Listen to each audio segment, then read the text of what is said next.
Mateo capítulo 16, versículo 15 al 17. Dijo Jesús, ahí estaba hablando a esa pregunta, y acá está la confesión de Pedro, el texto que arranca a partir del 13, del versículo 13. Pero el 15 dice, y él les dijo, ¿y vosotros quién decís que soy yo? Respondiendo Simón Pedro dijo, tú eres el Cristo, el Hijo del Dios viviente. Y Jesús respondiendo le dijo, bienaventurado eres Simón, hijo de Jonás, porque esto no te lo reveló carne ni sangre, sino mi Padre que está en los cielos. El domingo pasado estuvimos viendo cómo era seguir a Jesús y cuál es el motivo por el cual nosotros seguimos a Jesús y quién es Jesús para nosotros. Entonces tenemos que ampliar un poquitito más y ver lo que Jesús es verdaderamente. Pero también acá está la pregunta, como hicimos el domingo pasado, ¿quién es Jesús para mí? ¿Quién es Jesús para vos? ¿Quién es Jesús en tu vida? Y esto es muy importante de responder porque es de suma importancia que una y otra vez nos prediquemos el Evangelio a nosotros mismos. El Evangelio no es algo que a nosotros nos ocurrió una vez en la historia.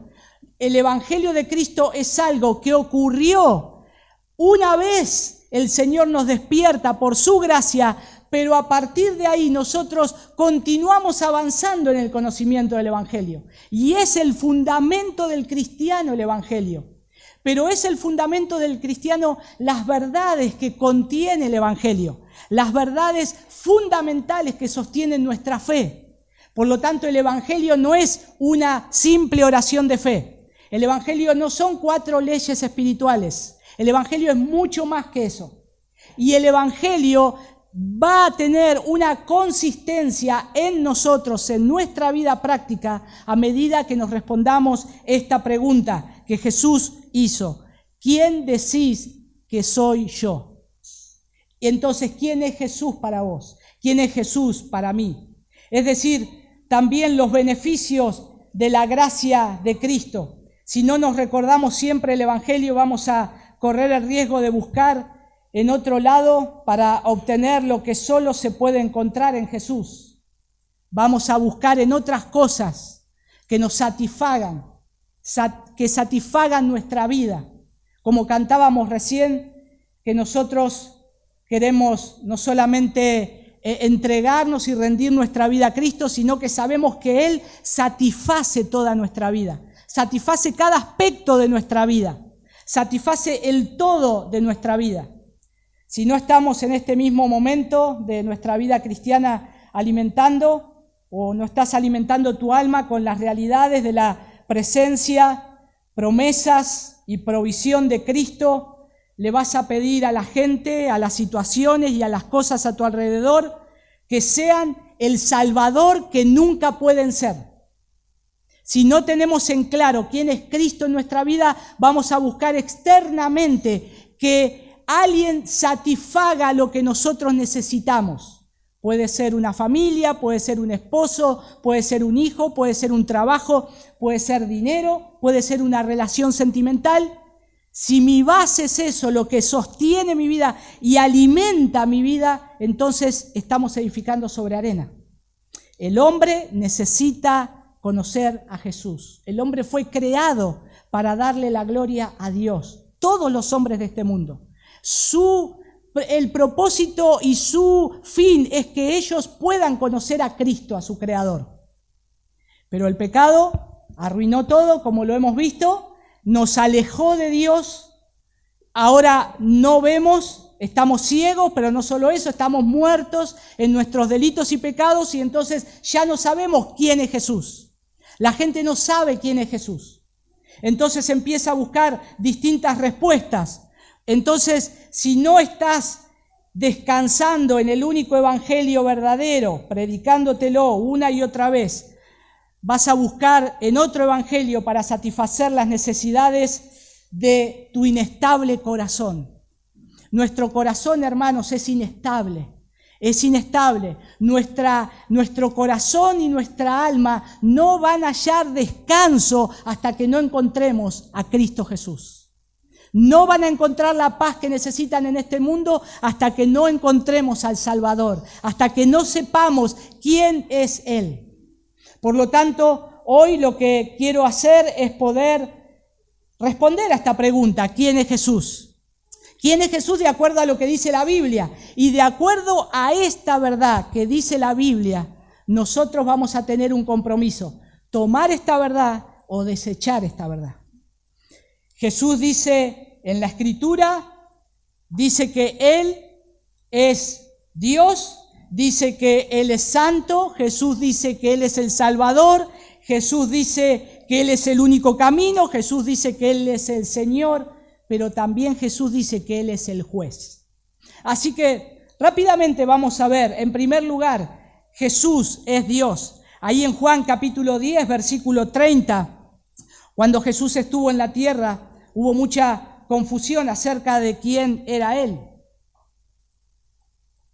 Pensaron que era un hombre sabio o un gran profeta, y otros también pensaron que estaba loco. Jesús estaba loco. Y otros permanecieron indecisos o indiferentes a lo que Jesús estaba haciendo. Pero Jesús, ahí en Juan capítulo 10, versículo 30, dice: yo y el Padre uno somos. O dice la versión de la Biblia de las Américas, dice: yo y el Padre somos uno.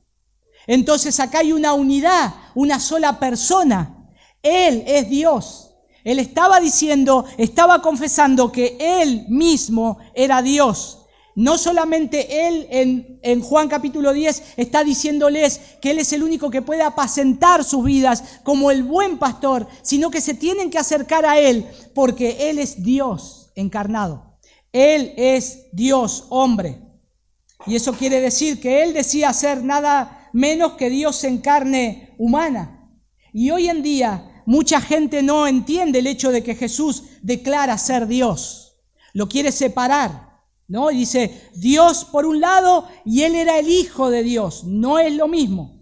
Y así se crean filosofías, doctrinas falsas, sectas falsas que separan la unidad que tiene el Padre, el Hijo y el Espíritu Santo desde antes de la fundación del mundo.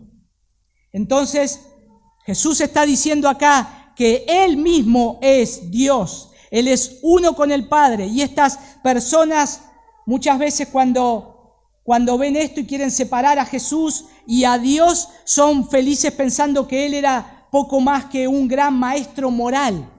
¿Quién fue Jesús? Un buen maestro, un ejemplo a seguir. Recuerdo de haber estado charlando con el médico de mi esposa, que él me dijo, yo soy ateo. Yo empecé a compartirle de Cristo y dijo, yo no creo en Dios, yo soy ateo. Y entonces le digo, bueno, pero ¿crees en Jesús? Ah, sí, Jesús sí, es un gran ejemplo a seguir, es una gran persona. Y creo que está bien si la gente lee de Jesús. Bueno, lee de Jesús porque Jesús es Dios. Jesús no solo es el Hijo de Dios, Él mismo dijo ser Dios. Entonces nosotros tenemos que ver que ante esta declaración es algo que Jesús está diciendo de Él mismo, no es algo que inventamos nosotros, es algo que la Escritura dice que Él es. Ahora voy a leer otros textos de Juan y es muy curioso que Juan, una de las palabras que él utiliza en el Evangelio de Juan y en las epístolas que él escribe, utiliza la palabra verdad. Utiliza la palabra verdad más de 42 veces, diciendo lo que es Jesús y lo que la gente tiene que seguir y creer de Jesús, porque es la verdad. Y continuamente Juan habla de la verdad, pero dice que esta verdad estaba en Jesús, como el Hijo de Dios y el Dios mismo. Ahí en Juan capítulo 5, versículo 18, la gente, Jesús ya estaba diciendo quién era Él, ya había muchos que se estaban molestando. Y entonces los judíos ya querían matarlo. Dice entonces por esta causa de lo que Él estaba haciendo, de las sanidades que estaba haciendo, de las declaraciones que Él estaba diciendo, confrontando a los religiosos, Jesús Vamos a ver ahí en Juan 5:18, dice que los judíos aún más procuraban matarle, porque no solo violaba el día de reposo, sino que también llamaba a Dios su propio Padre, haciéndose igual a Dios. Haciéndose igual a Dios. Los judíos comprendían perfectamente que lo que él estaba diciendo era que él era Dios. Por eso querían matarlo. Por eso querían apedrearlo. Ahí también tenemos en Juan capítulo 10, versículo 33, nosotros tenemos a Jesús como el Dios, y ahí también ya hay bastantes problemas, pero Jesús dice en Juan 10, 33, los judíos le contestaron porque él le estaba diciendo, ¿qué creen ustedes de mí? ¿Qué es lo que yo hago? Si está bien, si está mal, ¿por qué hago tal cosa? ¿Por qué hago tal otra? Y si ustedes tienen algo para decirme, muéstrenmelo, donde yo me equivoco. Pero Jesús ahí, los judíos le contestaron, no te apedreamos por ninguna obra buena, sino por blasfemia y porque tú, siendo hombre, te haces Dios. Te haces Dios. Un escritor llamado C.S. Lewis, el que escribió las Crónicas de Narnia, muchos lo conocen, escribió lo siguiente acerca del señorío de Jesús, y no solamente eso, de la realidad que Jesús es Dios. Él dice lo siguiente: tú puedes tacharlo de necio, tú puedes escupirle y matarlo como a un demonio, o tú puedes caer a sus pies y llamarlo Señor y Dios. Pero no salgamos con ideas absurdas de que Él fue un gran maestro. Él no nos ha dejado abierta esa posibilidad. Esa nunca fue su intención. Y eso es lo que nosotros creemos. En la Escritura nunca es la intención de Jesús, hablando Él mismo de sus propias palabras, que Él solamente fue una buena persona, moralmente buena, que fue alguien bueno para la sociedad y alguien bueno para el mundo. Jesús era Dios. Jesús era Dios. Lo segundo que tenemos que considerar en esta lista de quién es el Señor, quién dice la gente o quién dice ustedes que yo soy, Jesús nos deja bien en claro que Él es Dios. Pero ahora también dice la Escritura que Él es santo.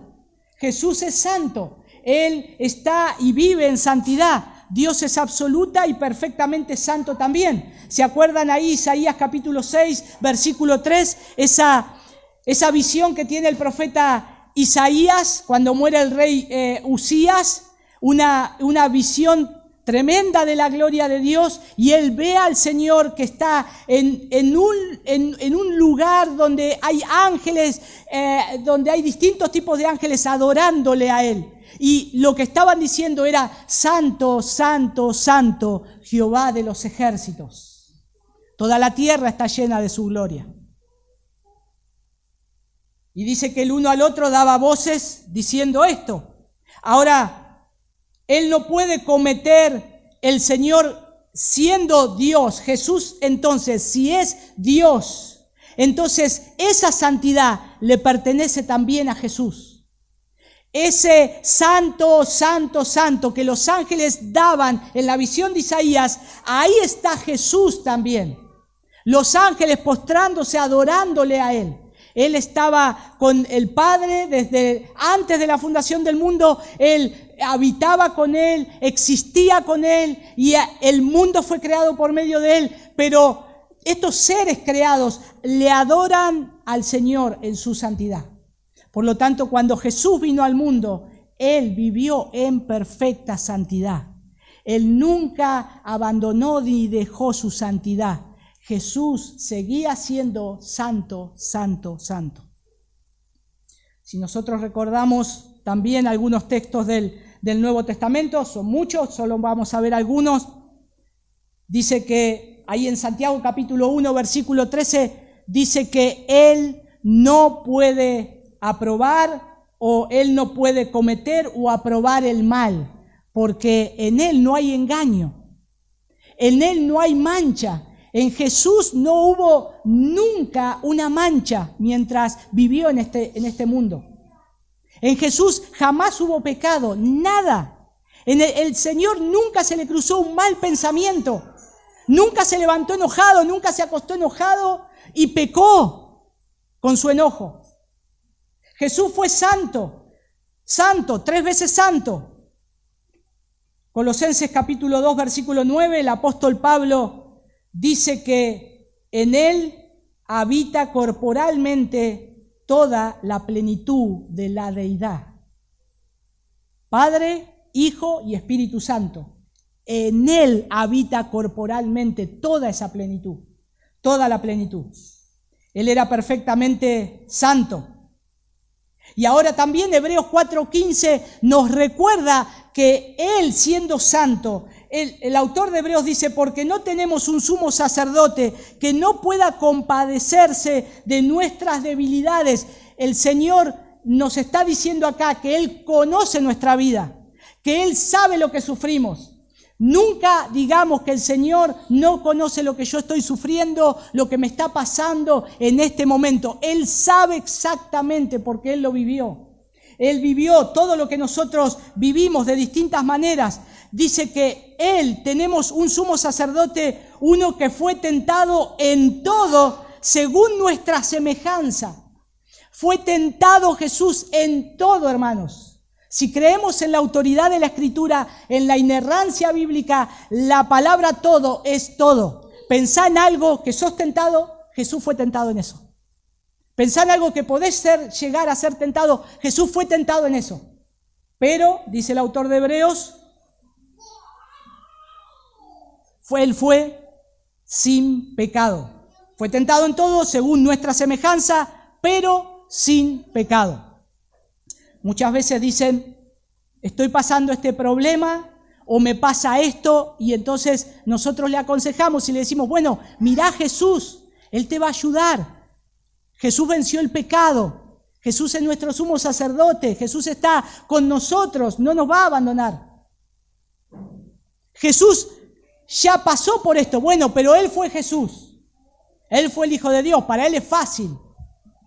Hermanos, dice el texto de Hebreos, el autor de Hebreos, que esa tentación Él la vivió en carne, como nosotros la vivimos, a diferencia que Él no pecó.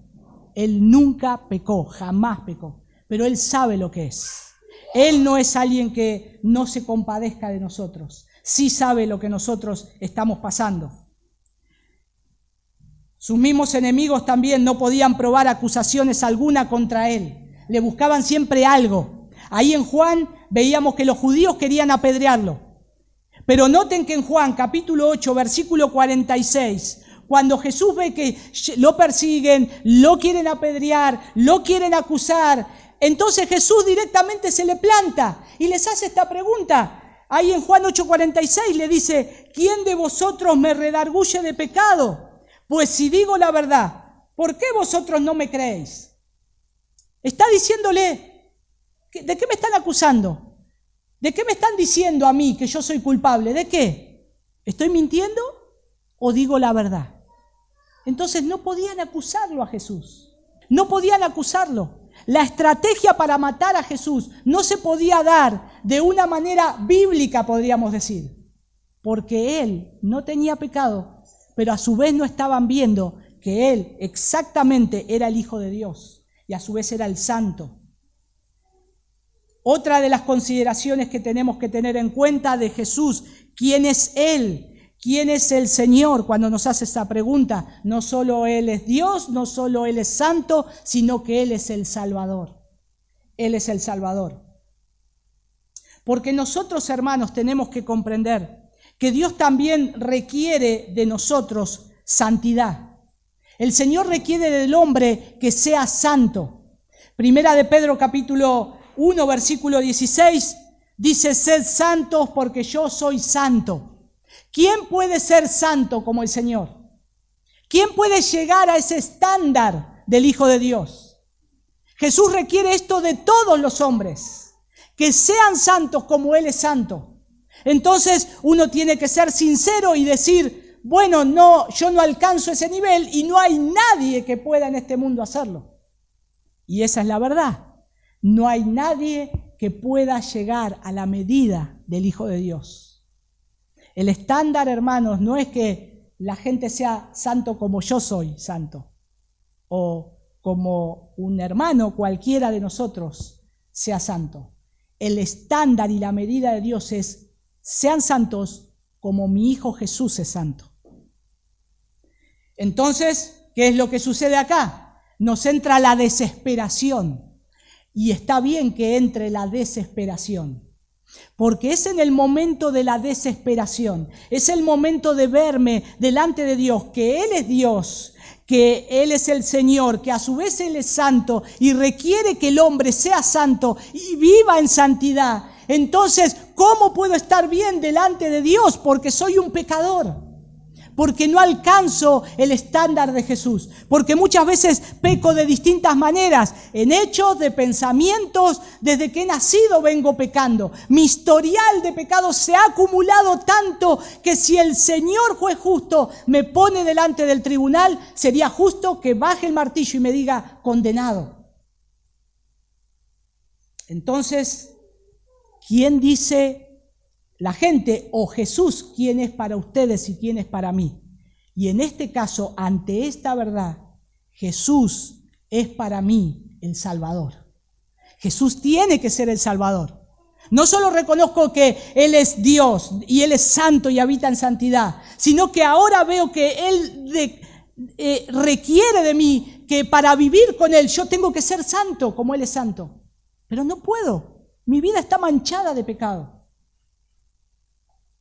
Entonces, Jesús es el Salvador, porque nuestra desobediencia a Dios, al no ser santo, nos coloca en una situación en la que nos encontramos en peligro de castigo eterno. Ahí en 2 de Tesalonicenses, capítulo 1, versículo 9, el apóstol Pablo escribe de aquellos que tienen que pagar por sus pecados. Dice: los cuales sufrirán pena de eterna perdición, excluidos de la presencia del Señor y de la gloria de su poder.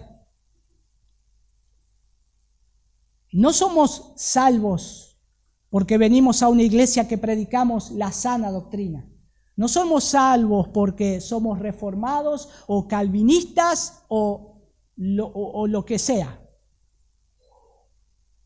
Nosotros necesitamos ser salvos porque estamos en un gran problema con nuestra condición pecaminosa, con nuestro estado, el estado de nuestra alma. Estamos en peligro y necesitamos un Salvador. La verdad es que no podemos obedecerlo porque no tenemos ni el deseo ni la capacidad de hacerlo. Por naturaleza somos rebeldes contra Dios. Somos rebeldes contra Dios. Y si no creen esto, vean ahí en Filipenses capítulo 2. Vayamos ahí a Filipenses capítulo 2, por favor. Versículo 1 al 3.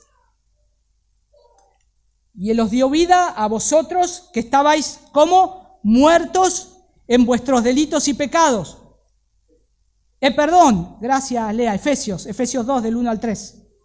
Y Él os dio vida a vosotros que estabais muertos en vuestros delitos y pecados, en los cuales anduvisteis en otro tiempo, según la corriente de este mundo, conforme al príncipe de la potestad del aire, el espíritu que ahora opera en los hijos de desobediencia, entre los cuales también todos nosotros en otro tiempo vivíamos en las pasiones de nuestra carne, satisfaciendo los deseos de la carne y de la mente, y éramos por naturaleza hijos de ira, lo mismo que los demás. Esto es como, nos gusta ir a veces a algún supermercado que sabemos que encontramos todo lo que nos gusta a nosotros, ¿no? Y vamos ahí porque tomamos todo lo que nos gusta. Bueno, nosotros éramos hijos de desobediencia y donde nosotros queríamos ir es como ir a ese supermercado y empezar a tomar todo lo que nos gustaba del supermercado de la pecaminosidad. No queríamos ir a otro lado. Porque la inclinación nuestra era esa. Pero ¿cómo estábamos nuestra condición? Dice Efesios, muertos. ¿Saben qué es una persona muerta? Muerta, sin vida, sin aliento. No respira más. Finish, caput. No está. O sea, se murió. Dice el Señor, así estábamos nosotros. No en terapia intensiva, que nosotros ahí nos sacamos la respiración y decimos, Señor, te creo. No, muertos. Necesita venir un poder sobrenatural que nos resucite y que nos haga ver a Jesús para poder verlo a Él. De otra manera no podemos acercarnos a Él. Dice Pablo acá, ustedes, nosotros, vosotros estaban muertos. ¿Pero en qué condición? En vuestros delitos y pecados.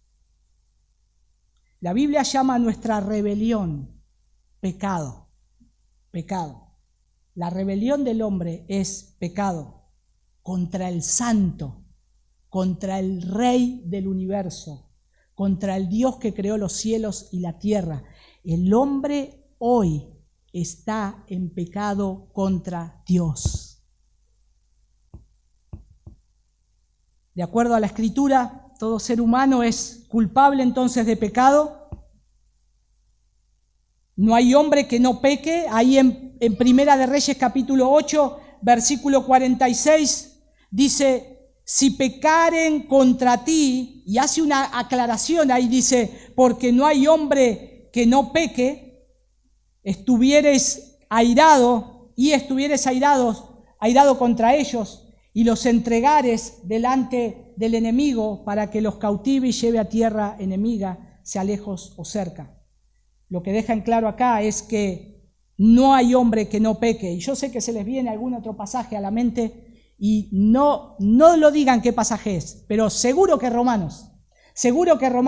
Romanos capítulo 3, versículo 23, donde dice, por cuanto todos pecaron y están destituidos de la gloria de Dios. Todos pecaron, todos es todos. Desde que nacen hasta que tienen ese encuentro con el Señor, hasta que el Señor los salva. O si no tienen al Salvador, va a ser hasta que mueran. Todos pecaron y están destituidos de la gloria de Dios. Somos incapaces de cambiar nuestra condición pecaminosa. Uno dice, bueno, hay un texto de... creo que era Dalai Lama no, el otro pelado de lentes, ¿cómo es? Hindú, Mahatma Gandhi. Él decía, si todos los hombres de la tierra cumplieran el sermón del monte, seríamos mejores personas. Y es interesante, porque es verdad, pero ¿quién lo puede hacer? Estando muertos en delitos y pecados. ¿Quién puede hacer eso? Por más que se esfuerce, que lea y diga, bueno, tengo que hacer esto, estamos inclinados a hacer el mal. Vamos a pecar y vamos a seguir pecando, es nuestra naturaleza. Y uno dice, ¿cómo que esto es así? Bueno, veamos lo que dice Jeremías capítulo 20, espera que acá lo tengo, 13:23. Jeremías 13:23.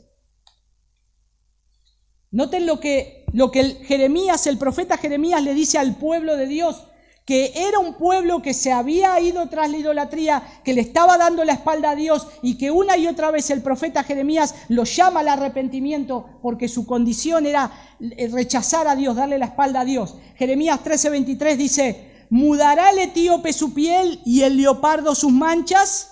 O sea, el hombre que es de color, podríamos decir oscuro, ¿puede quitar su piel? Una persona quiso hacer eso, Michael Jackson, y quedó, no sé lo que quedó, algo quedó medio gris, medio bordó, no sé qué quedó. Pero no puede hacer eso, no puede quitar su piel. Pero dice, el leopardo puede quitar sus manchas. El leopardo nace con las manchas y muere con esas manchas. Crece así, nace de esa manera. Y Jeremías dice, el Señor nos dice en su palabra, así también podréis vosotros hacer bien estando habituados a hacer el mal. Si tu condición es esa, ¿cómo vas a hacer? ¿Quién cambia tu condición? ¿Quién cambia de raíz ese árbol malo? ¿Quién cambia de raíz esa naturaleza? Eso no quiere decir, hermanos, que somos incapaces de llevar a cabo actos de bondad humana. Podemos hacerlo. Mucha gente lo hace, que no es cristiana y hace buenos actos de bondad humana. Hasta podemos estar involucrados también en diversas actividades religiosas o humanitarias, pero somos absolutamente incapaces de entender, amar o agradar a Dios por nosotros mismos. No podemos cumplir el estándar de Dios. Dios nos dice, tenés que amar de esta manera y no podemos amar. Tenés que creer en mí, tenés que poner tu fe en mí y no podemos hacerlo por nuestras propias fuerzas. La Biblia dice en Romanos capítulo 3, versículos 10 al 12, no hay justo ni aún uno. No hay quien entienda. Noten cuántas veces repite la palabra no hay. No hay quien busque a Dios. Todos se desviaron, a unas se hicieron inútiles. No hay quien haga lo bueno. No hay ni siquiera uno. No hay. Ahora, si uno se pone a ver y terminamos acá, nos entra una desesperación. Bueno, hermanos, oremos y nos vamos. ¿Y qué hacemos? ¿Quién puede ser salvo? ¿Quién puede ser justo delante del Señor? Porque nosotros vemos que la santidad y justicia de Dios demanda que todo pecado se castigue con la muerte. Todo pecado se debe castigar con la muerte. Ezequiel capítulo 18, versículo 4, hablándole a ese pueblo rebelde, no fue indulgente con el pueblo que estaba cometiendo pecado. Ezequiel les dijo al pueblo, el alma que pecare, esa morirá. Tendrá que pagar por su pecado y la paga del pecado es la muerte. Es la muerte. Para nosotros eso es difícil de entender porque tendemos a evaluar el pecado en una escala relativa. Pensamos que algunos pecados no son tan grandes como otros. ¡Ay, es tan bueno! Es tan bueno, se ganó el cielo con lo bueno que es. Mira, es bueno con todos, es un pan del cielo. Seguro que Dios le va a decir, vení, sos tan bueno, tantas obras buenas hiciste en esta tierra. No obstante, la Biblia enseña que todos los actos de pecado son el resultado de pensamientos pecaminosos y deseos perversos. Pecamos con lo que pensamos, pecamos con lo que desea nuestro corazón, pecamos de muchas maneras y ofendemos a Dios, ofendemos al Santo, al Señor. Y esa es la razón por la que cambiar únicamente nuestros patrones de conducta no pueden resolver nuestro problema de pecado. No solo es que yo entonces solamente tengo que cambiar. Si me dicen que venga a la iglesia y tengo que hacer así, tengo que venir a las reuniones, tengo que orar, tengo que leer la Biblia, tengo que hablarle a otros de Jesús. Si solamente es eso, lo puedo hacer, no es tan difícil. El problema es que nacemos en una condición como el etíope o como el leopardo, en una condición que no podemos cambiar, una naturaleza que está constantemente inclinada a hacer el mal. En algunos lo muestran muy temprano, en otros lo muestran un poquito más tarde, pero la condición está. La condición está. Entonces, necesitamos ser cambiados internamente para que nuestros pensamientos y deseos sean santos. Sean santos. Si nosotros tenemos que ser sinceros, cuando no sé, nuestros padres nos llevaban a la iglesia. Mi mamá me llevó a la iglesia desde los 11 años y a mí me gustaba la escuelita bíblica, pero yo no tenía el deseo de leer la Biblia, yo no tenía el deseo de orar, yo iba porque me llevaban. No tenía el deseo de dejar de jugar con mis amigos para ir a la iglesia, no estaba ese deseo en mi corta edad. Y por supuesto que no iba a estar, porque tampoco estaba en mis pensamientos, porque mi naturaleza era, como dice Efesios capítulo 2, versículo 1 al 3, acostumbrado a hacer el mal. Entonces, Jesús es el único que nos puede perdonar y transformar, y de esta manera librarnos del poder y de la paga del pecado. Acá alguien tiene que pagar, dice Dios. ¿Quién va a pagar? Cuando estemos delante del Señor, ¿quién paga por tus pecados? ¿Vas a ser vos o va a ser un sustituto? Alguien tiene que pagar. La paga del pecado es la muerte. Su amor ha provisto entonces, ¿qué? Un Salvador. Porque nosotros tenemos que pagar la ira de Dios. La ira derramada de Dios sobre el pecador, porque Él es santo, santo, santo, y en Él no puede haber una milésima de pecado, en nada, no puede existir. Él no puede ver el pecado, no lo tolera, de ninguna manera. Entonces tiene que golpear al hombre y tiene que liquidarlo, y la furiosa ira de Dios tiene que caer sobre la paga del pecado. Y sobre el pecador, por supuesto. Entonces ahí es donde Jesús es el Salvador. Es el que me salva de la ira de Dios. Es el que se interpone entre la ira de Dios y yo que estoy de este lado. Jesús es el que, no solamente quien pagó el precio y murió por los pecadores, sino que la Escritura dice que Cristo padeció una sola vez por los pecadores, el justo por los injustos, para llevarnos a Dios. Dice Primera de Pedro, capítulo 3, versículo 18. El fin de que somos salvos no es para tener una mejor vida ahora. El fin de que somos salvos es para que nosotros estemos con Dios para siempre. Ese es el fin de Jesús, Salvador, de la muerte en la cruz. La muerte de Cristo cumplió el requisito que la justicia de Dios demanda, y de esta manera hizo posible que Dios perdonar y salvar a aquellos que creen en Él, Y ahí tenemos Juan capítulo 3, versículo 16. Nos sabemos de memoria Juan 3, 16. Pero ¿qué significa para nosotros? Porque de tal manera amó Dios al mundo. ¿De qué tal manera? De dar a su Hijo.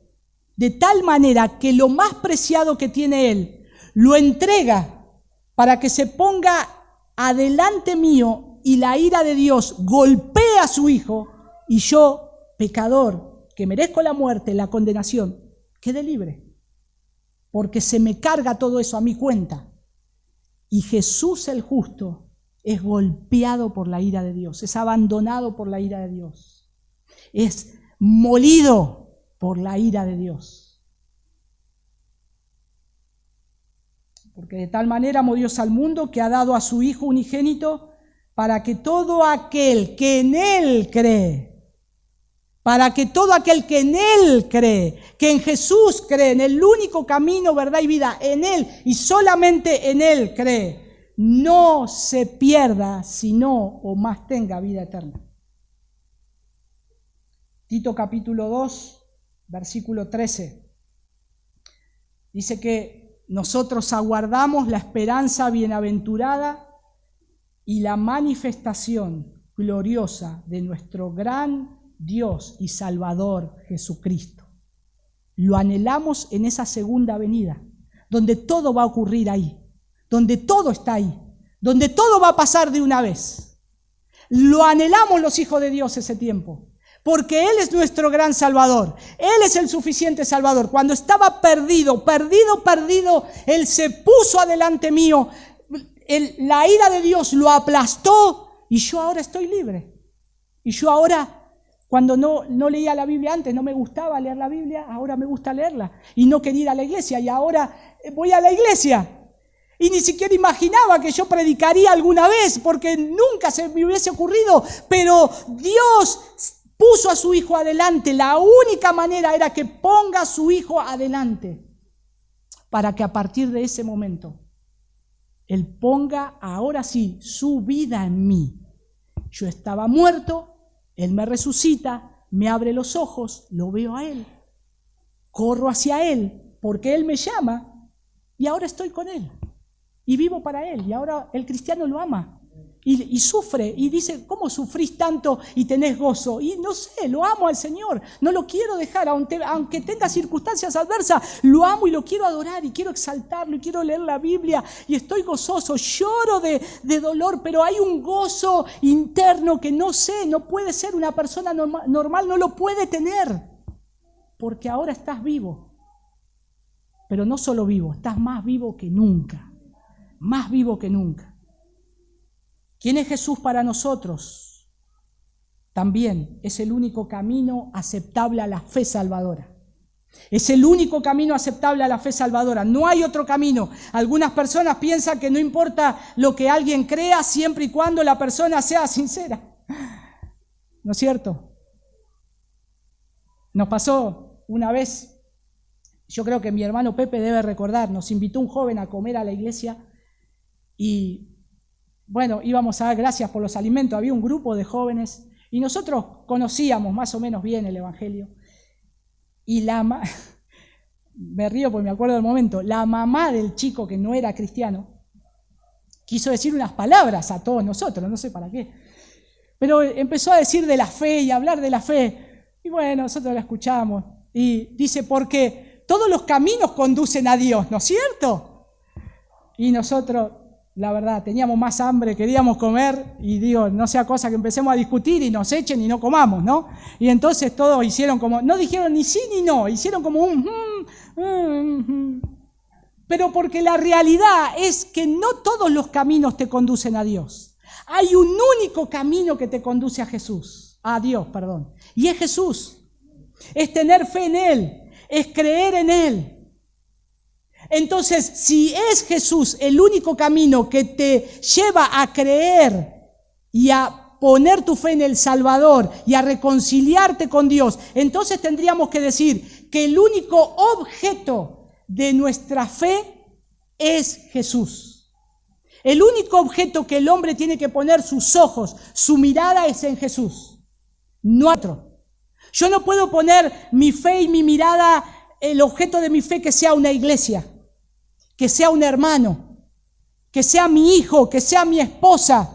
No puedo poner mi fe en eso, porque cuando me fallen, o me falle, yo me voy a desmoronar, porque ese era mi sostén, mi fe, mi roca. Y no me puede salvar eso. El único objeto de mi fe se llama Jesús, se llama el Señor. Y nosotros tenemos que tener en claro que ese es el único remedio para nuestra alma. Si nosotros bebemos veneno pensando que me voy a curar, por más que yo tenga toda la fe del mundo, ¿qué va a pasar? Me voy a morir. Porque yo estoy bebiendo algo, un objeto que no es lo que me va a salvar, me va a matar. Entonces, lo que tengo que ver de la misma manera, si Jesús es la única fuente de salvación y estás confiando en alguien o algo más para tu salvación, tu fe no te sirve. Si tu fe está puesta sobre una denominación, una iglesia, tenemos una fe inestable. Nuestra fe tiene que estar fundamentada sobre la única base segura, roca segura, que se llama Cristo Jesús. Él es el único. Y lamentablemente muchas personas creen que hay muchos caminos para llegar a Dios y que cada religión representa una parte de la verdad. Bueno, también el musulmán puede llegar a Dios. El testigo de Jehová puede llegar a Dios. El mormón puede llegar a Dios. Porque en un sentido hablan algo de la Biblia. ¿Qué dijo Jesús? ¿Será verdad? Bueno, veamos lo que dijo Jesús. Juan capítulo 14, versículo 6. Yo soy el camino, la verdad y la vida. Nadie viene al Padre sino por mí. Nadie puede venir al Padre si no es por el único camino. No hay atajos, no hay. Solamente Jesús. Él no dijo que era uno de los muchos caminos para llegar al Padre. Si hubiese dicho eso, bueno, hay otras opciones abiertas. Jesús dijo, no, yo soy el único camino. No busquen en otros lados, yo soy el único camino. Él dijo ser el único camino a Dios en ese entonces, pero no solo en ese entonces, sino también que para nosotros hoy Él es el único camino. Pero a su vez, hermanos, ¿quién es Jesús para nosotros? ¿Van viendo cómo el Señor, quién es Jesús para nosotros en el Evangelio? Jesús tiene que ser, o Jesús es el Señor, Jesús es el Santo, Jesús es el Salvador, Jesús es el Señor, Jesús es el único camino aceptable a la fe salvadora, pero también Jesús es el Señor. Y el pensamiento contemporáneo dice que el hombre es el producto de la evolución. Es el producto de la evolución. Pero la Biblia, ¿qué dice? Que fuimos creados por un Dios personal para amarlo a Él. No vinimos de una explosión. No salimos del agua arrastrándolo y después 2 patitas y 3 patitas y nos fuimos encorvando hasta miles y millones de años. No está, eso no es fantasía. Dios dice que fuimos creados por Él de una manera personal para amarlo, servirlo, disfrutar una comunión eterna con Él. Ese es el propósito que Dios creó al hombre. Por eso busca por otros lados ese propósito. Y no lo encuentra, porque el objeto de su fe es Jesús y no quiere ir a Él, no quiere acudir a Él. Y en el Nuevo Testamento revela que Jesús mismo fue quien creó todo. Ahí en Juan, capítulo 1, versículo 3, dice, todas las cosas por Él fueron hechas y sin Él nada de lo que ha sido hecho fue hecho. Colosenses capítulo 1, versículo 16 dice, porque en Él fueron creadas todas las cosas, las que están en los cielos y las que hay en la tierra, visibles e invisibles, sean tronos, sean dominios, sean principados, sean potestades, todo fue creado por medio de Él y para Él. Todo lo que podemos ver y todo lo que no podemos ver, todo fue creado por Él y para Él. Él es el creador y Él es el Señor.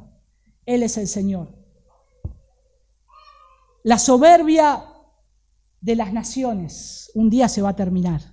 La soberbia de los gobiernos creyendo que dominan el mundo delante de los ojos de Dios es una absurda comedia burda de lo que piensan que ellos son y no lo son. El Señor tiene paciencia, tiene misericordia y todavía está esperando que se arrepientan los hombres y que crean en Dios antes que sea tarde. Pero Él es el Señor. Él sigue siendo el Señor. Él sigue siendo el Señor de este mundo. Por lo tanto, también es dueño de y tiene autoridad sobre todo. Sobre todo. Pensá algo que Dios no pueda tener autoridad. Dios la tiene. Dios la tiene. Dios tiene poder y dominio sobre todo. Si ustedes notan o leen la historia, los reyes de la antigüedad eran los soberanos que gobernaban ciudades y reinos. Y la gente no podía decirle si iba a la casa el rey, no, un momentito, no me molestes, estoy durmiendo la siesta. Era el rey, era el soberano. ¿Saben lo que hacía el rey? Si no le querías abrir, te tiraba abajo la puerta y entraba por la fuerza. Porque Él es el Señor, Él era el dueño. El Señor es el dueño de todo, hermanos. Él va a tomar lo que le pertenece a Él, con su gran poder y misericordia y con su eterno amor para rescatarnos. Porque si la salvación dependiera de nosotros para llegar a ser salvos, nosotros estaríamos perdidos. Dios tiene que agarrar, tomar ese evangelio, ser predicado, tirar abajo las puertas del infierno, abrir la cárcel donde estábamos, sacarnos y traernos hacia Él. Eso lo hace solo un soberano, un Señor, un Rey del cielo y de la tierra. Por eso el reino de los cielos sufre violencia y los violentos lo arrebatan.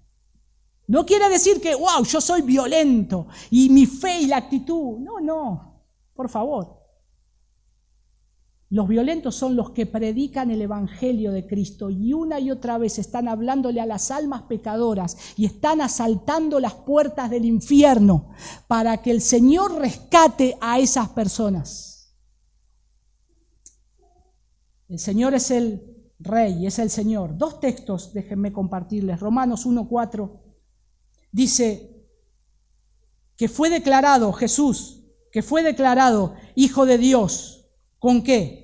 Con poder, según el Espíritu de Santidad, por la resurrección de entre los muertos. En la cruz del Calvario, el Señor Jesús, nuestro Señor, aplastó a Satanás. La victoria fue absolutamente aplastante. Que Satanás ahora tenga por un periodo de tiempo dominio para atacarnos, para atacar la iglesia, es solamente un periodo de tiempo, pero ya se le va a acabar. Ya se le va a acabar. Porque Él es el Señor y Él venció en la cruz. Dice otro texto, Hebreos capítulo 17, versículo 30 y 31, pero Dios, habiendo pasado por alto los tiempos de esta ignorancia, ahora manda a todos los hombres en todo lugar que se arrepientan, por cuanto ha establecido un día en el cual juzgará al mundo con justicia por aquel varón a quien designó, dando fe a todos con haberle levantado de los muertos. Y el día, hermanos, se aproxima. Porque acá está diciendo, esto es por un tiempo, pero va a venir un día. Va a venir un día, pero lo que también nosotros estamos viendo acá, que la verdadera fe siempre está acompañada de arrepentimiento de pecado. De arrepentirnos de nuestros pecados. Necesito un Salvador, necesito que me salve porque estoy perdido, Él es el Señor y lo reconozco.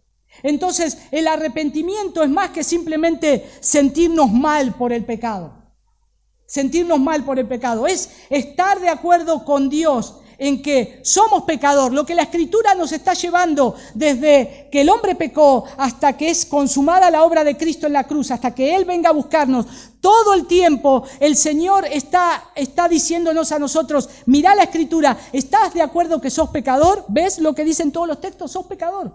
¿Estás de acuerdo? Estamos de acuerdo. Somos pecadores, sos pecador. Jesús nos está poniendo en la condición donde nosotros estamos. Y nosotros vemos que exactamente dice la Escritura, sí, nosotros somos pecadores, estamos de acuerdo con Dios que somos pecadores, pero tenemos que confesar nuestros pecados a Él y arrepentirnos al único objeto que me va a llevar a Dios, arrepentirnos delante de Él, tomar esa decisión consciente de dejar el pecado y seguir la santidad de Dios. Ahora, Señor, entiendo, estoy perdido. Y ahora te tengo que seguir, te quiero amar, Señor, sálvame por favor, sálvame, rescatame, quiero estar contigo por la eternidad, no quiero sufrir tu ira.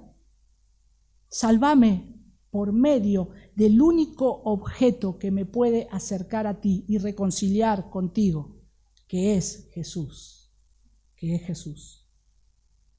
Isaías capítulo 55, verso 7 dice, deje el impío su camino y el hombre inicuo sus pensamientos, y vuélvase a Dios o a Jehová, el cual tendrá de él misericordia, y al Dios nuestro, el cual será amplio en perdonar. La iglesia existe para darle la gloria a Dios, pero la iglesia existe para que nosotros hablemos a los hombres que se tienen que reconciliar con Dios, por favor, antes que venga el día del Señor. Reconcíliense con el Señor, vean al Señor, Él es amplio en perdonar. Jesús dijo ahí en Juan capítulo 14, versículo 15, a los que los querían seguir, ¿verdaderamente me aman ustedes? ¿Me aman? ¿Están seguros que me aman? Guarden mis mandamientos. Y si vosotros permanecéis en mi palabra, dijo Jesús en Juan 8:31, seréis verdaderamente mis discípulos. ¿Quién puede guardar los mandamientos del Señor completamente? ¿Quién puede guardar la palabra del Señor completamente? Necesitamos una obra sobrenatural para hacer esto. Y la única manera de tener esta obra sobrenatural en nuestras vidas es Cristo viviendo en nosotros. Es Cristo habitando en nosotros. Y para eso vino Jesús a este mundo. Para habitar entre nosotros. Pero no solamente eso, sino para que nosotros tengamos salvación y reconciliación por medio de Él. Porque Él es el Señor. Y un día va a demandar a todos los hombres la vida que a Él le pertenece. No es suficiente creer ciertos hechos de Cristo. Yo creo todo lo que dice la Biblia. Muchos pueden decir eso. Me gusta la Biblia, la leo, creo lo que dice la Biblia. Pero tenemos que acordarnos lo que Santiago 2:19 dice. Muy bien, también los demonios creen. Y a veces, o los demonios siempre, tienen algo que nosotros ni siquiera tenemos. Tiemblan. No solo creen en lo que yo digo, dice el Señor, sino que tiemblan ante lo que yo digo.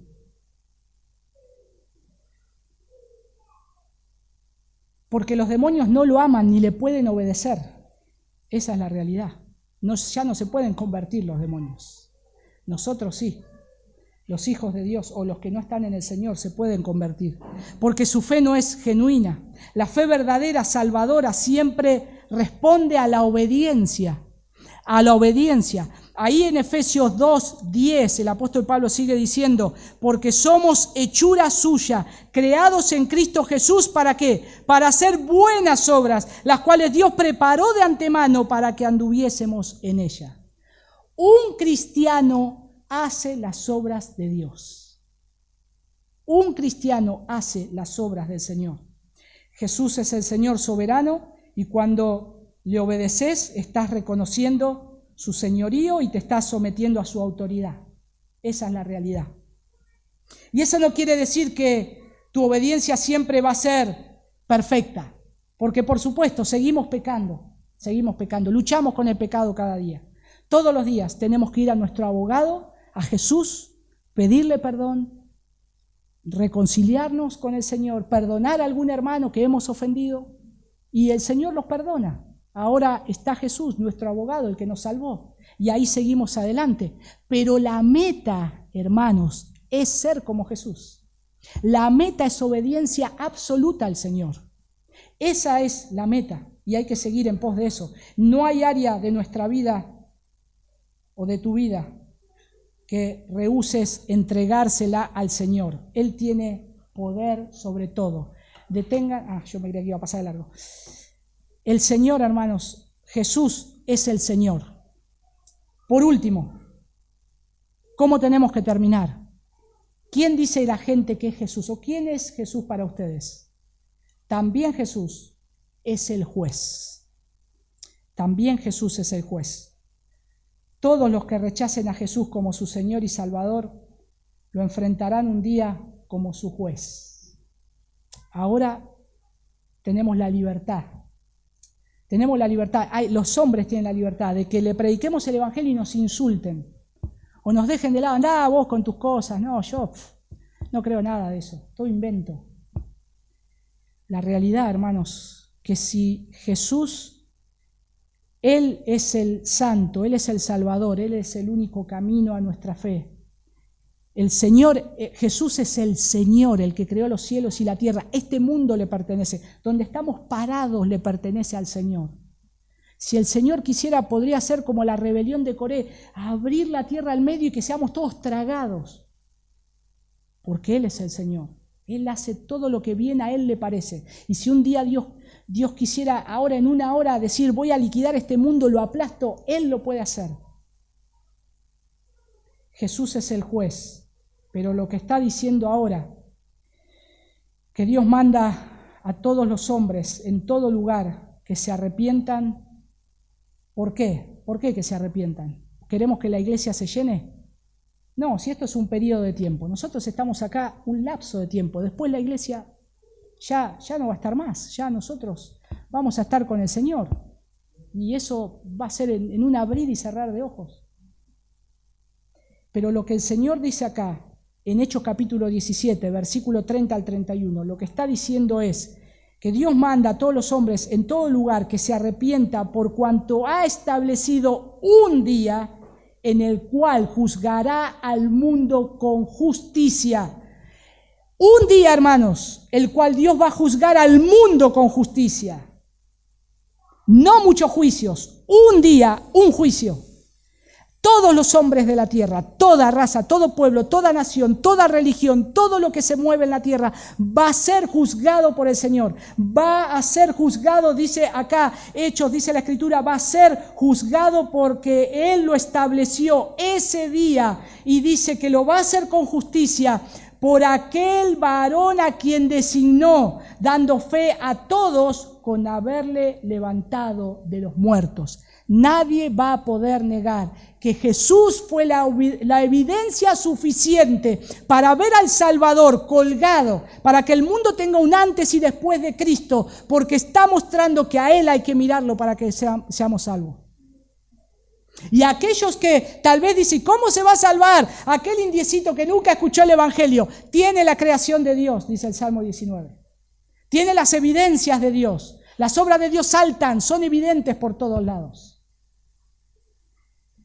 Segunda de Tesalonicenses, capítulo 1, del 7 al 9, dice, cuando se manifieste el Señor Jesús desde el cielo con los ángeles de su poder en llama de fuego para dar retribución a los que no conocieron a Dios, no solo no lo conocieron, ni obedecieron al Evangelio de nuestro Señor Jesucristo, los cuales sufrirán pena de eterna perdición, excluidos de la presencia del Señor y de la gloria de su poder. Ese día, hermanos, es el día del Señor. Ese es el día donde todo hombre se va a arrepentir tal vez, pero no va a haber tiempo. Es el día del Señor. Ahora Él viene como juez, viene con su espada aguda, esa espada que sale de su boca. ¿Cómo vamos a responder al Evangelio? ¿Cómo vamos a vivir este Evangelio entonces? Conociendo todas estas evidencias de quién es Jesús. Entonces, si volvemos ahora nosotros ahí a Mateo, ¿nos queda un poco más claro quién es Jesús? Si nos preguntara Jesús estando entre los discípulos, ¿quién soy yo? Bueno, tenemos toda la revelación completa de la Escritura. Ahora, con más razón, hay más evidencia sobre nosotros y sobre este mundo, que este mundo ahora tiene este libro y Dios va a juzgar a este mundo por medio de este libro, porque es la palabra de su poder y nada más. Lo que Él dijo acá y lo que selló en la profecía, en su profecía, la última revelación de Juan. ¿Cómo vamos a responder? ¿Quién dice la Biblia que es Jesús? ¿Es el Dios viviente, el Santo, el Salvador, el único objeto válido de la fe salvadora, el Señor soberano y el juez justo? El juez justo.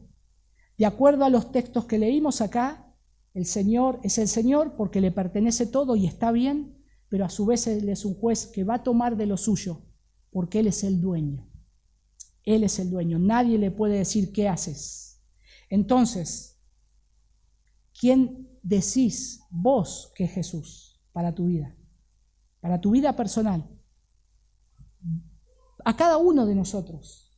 El Señor no viene a buscar esta iglesia, dice, toda la iglesia cristiana de la gracia, todos, sí, creen todos, no sé, en las doctrinas de la gracia, todos al reino de los cielos, entran todos acá, vale entrada para todos. No, uno por uno vamos a tener que pasar delante del Señor. Uno por uno vamos a tener que ir delante de Él y nos va a decir, ¿quién es mi hijo para vos? ¿Quién es? Y esa es la pregunta inescapable. Solo Él puede redimirte, librarte del poder y de la paga de tus pecados. Solo Él puede transformarte, restaurarte para que tengas comunión con Dios y dar a tu vida ese propósito eterno. Y ese es el evangelio que tenemos que predicarle a nuestros hijos. Y está, hermanos, siempre queda con esto, ¿qué vamos a hacer? Como en aquel entonces. ¿Y qué van a hacer? ¿Vamos a creer o lo vamos a seguir dejando de lado? ¿Cómo vamos a vivir? Si creemos en este evangelio, ¿cómo vamos a vivir entonces? ¿De acuerdo a como el Señor nos dijo acá? ¿O vamos a seguir viviendo como yo creo que es Jesús para mí y me hice un ídolo de Él, que no es el Señor de las Escrituras? Que nosotros no solo podamos predicar el Evangelio con fidelidad para que muchos puedan creer en el Señor y sean salvados, sino que entre nosotros nos recordemos quién es Jesús y todas estas evidencias que da Él de Él mismo. Vamos a orar.